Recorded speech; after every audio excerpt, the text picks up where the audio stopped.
நீர் அபரிவிதமாக ஆசீர்வதித்தீர், அதற்காக உமக்கு நன்றி செலுத்துகிறோம்.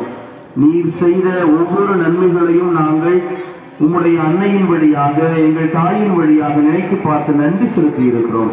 இதோ இந்த மேல் சித்தாமூர் என்ற இந்த கிராமம் உம்முடைய அருளால் நிரம்பி இருக்கிறது, உம்முடைய அன்னையினுடைய ஆசீரால் நிரம்பி இருக்கிறது என்ற நம்பிக்கையோடு நாங்கள் இதோ இந்த பெருவிழாவை கொண்டாட ஏற்றப்பட்ட இந்த திருக்கொடியை நாங்கள் இதோ நிறைவு செய்கிறோம், கொடியை இறக்குகிறோம்.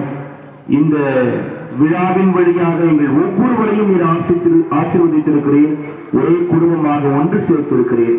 இதோ இந்த குடும்ப விழாவை நீர் ஆசீர்வதித்தது போல நாங்கள் தொடர்ந்து என்றும் ஒருவர் மற்றவருக்காய் வாழ்கின்ற இறை சமூகமாய் இருந்திட எங்கள் ஆண்டவராகிய கிறிஸ்து வழியாக உம்மை மன்றாடுகின்றோம். ஆமென். அருளறிந்த மரிய வாழ்க்கை, ஆண்டவர் உடனே பெண்கள் மீறி உடைய துறையினை ஆகிய சுகமாக பெற்றவர்கள் தாயே